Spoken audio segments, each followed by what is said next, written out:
बिगड़ते बिगड़ते इतनी बिगड़ चुकी है कि समझना मुश्किल है कि बिगड़ी बात बनेगी कैसे। 23 दिन बाद भी किसान अपनी मांग पर अड़े हैं और उधर सरकार भी अपने स्टैंड पर कायम है। पीएम मोदी आज एक बार फिर से किसानों के साथ संवाद करने वाले हैं। मध्य प्रदेश के 23,000 किसानों के साथ प्रधानमंत्री मोदी का आज वर्चुअल मीटिंग है। मध्य प्रदेश के 35 लाख किसानों को आज मध्य प्रदेश सरकार करीब 1600 करोड़ रुपए डायरेक्ट ट्रांसफर करने वाली है।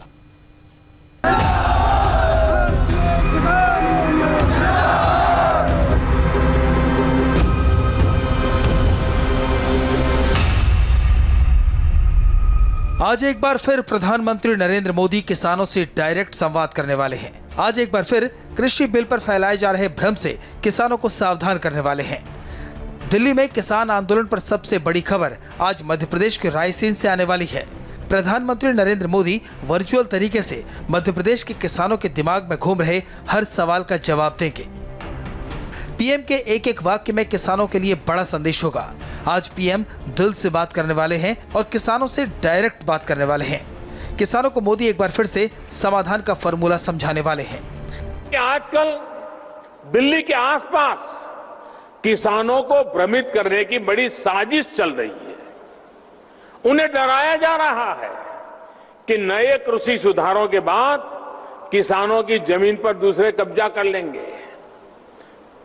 भाइयों बहनों, मैं आपसे जानता हूं, क्या कोई डेयरी वाला आपसे दूध लेने का कॉन्ट्रैक्ट करता है तो आपकी गाय भैंस ले जाता है क्या? कोई फल सब्जी खरीदने का उद्यम करता है तो क्या आपकी जमीन ले जाता है? क्या आपके प्रॉपर्टी उठा के ले जाता है क्या? बात मध्य प्रदेश के किसानों से होगी, लेकिन दिल्ली बॉर्डर पर डटे किसानों को साधने की कोशिश होगी। कृषि कानून पर जारी सियासी तकरार के बीच प्रधानमंत्री नरेंद्र मोदी मध्य प्रदेश के किसानों को संबोधित करेंगे।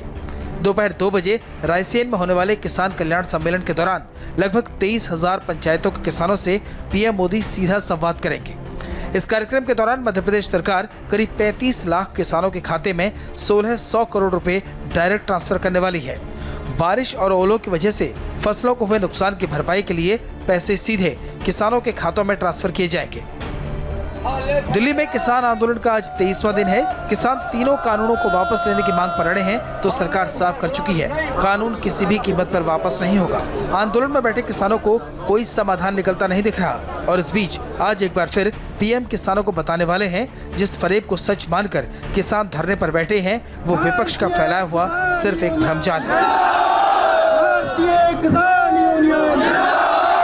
किसानों का हित पहले दिन से हमारी सरकार की सर्वोच्च प्राथमिकताओं में से एक रहा है।